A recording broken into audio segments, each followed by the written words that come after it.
With respect to verification of stock, inventory verification, physical stock verification, stock verification.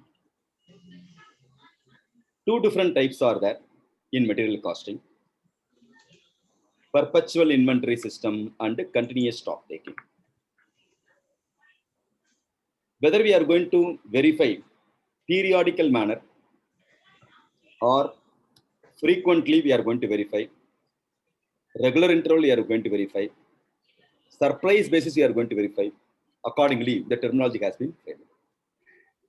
For that, Gopi Krishna is here to explain the difference between perpetual inventory system and the continuous stock verification.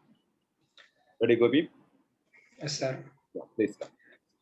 Good morning, everyone. I'm going to explain the difference between perpetual inventory system and continuous stock taking. These are the stock verification procedures which helps to track the inventories. So in case of perpetual inventory system, stock verification takes place at the end of the financial year. In case of continuous stock taking, stock verification takes place at the regular intervals. Hence, stock taking takes place at continuous basis. It is called continuous stock taking procedures.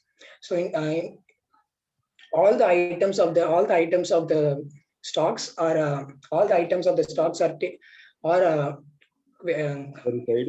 all the items of the stocks are covered in a single stretch of verification in a year. And in case of continuous stock taking, all the items of the stocks are on rotation basis. So in rotation basis, that means in each verification, only 2 to 3 items are being covered. Then, due to the stock taking procedures, in case of perpetual inventory system, the business hours are affected. In case of continuous stock taking, there is no interference in the regular flow of work. Thereby, there is no effect in the business hours. Then, in case of identification of fraud, error, and mistakes, in perpetual inventory system, it cannot be found because stock takes place at the end of the financial year. And in case of continuous stock taking, the fraud, errors, and mistakes can be arrived quickly because it is all the procedures are taken consequently in an up-to-date basis. So it is easily we can find out and make corrective actions and avoid reoccurrence.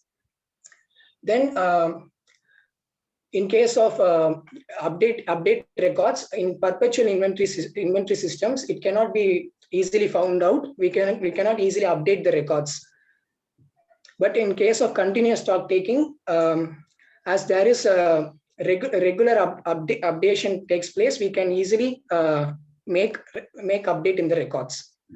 And in case of preparation of internal financial records in perpetual inventory system, it is very difficult. It is difficult to prepare as final accounts are in the backlogs. But in case of continuous stock taking, stock figures are on real-time basis. So it can be easily, financial accounts can be prepared quickly and we can arrive the interim financial conveniently. Hope I cleared all the points. Good. So perpetual inventory and continuous stock taking both are verification of stock only. It is similar to internal audit and statutory audit for stock taking, with respect to stock taking alone. Statutory auditors, when we are going to verify the stock for financial statement figures, end of the period, right? For the purpose of 1st April to 31st March. 31st March, what are the stock amount available? What are the quantity of the stock and the value? End of the year, we are going to do the verification. Once in a year only, we are going to do the verification. Here, that's a perpetual inventory.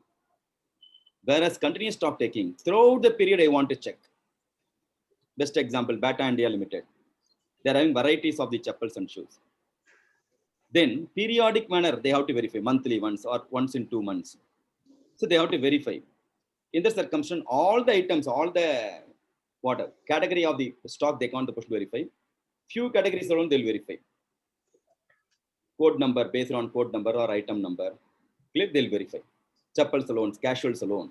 So once in a month, they'll change the product name, and accordingly they'll do the verification.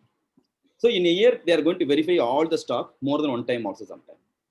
That is called one continuous verification of stock. So with respect to continuous stock verification, surprise element is involved. Then only we can identify the mistakes and frauds and all. Whereas perpetual inventory, as I told, it's a statutory audit. 31st March only means end of the year only I'm going to come in. There is no surprise element involved.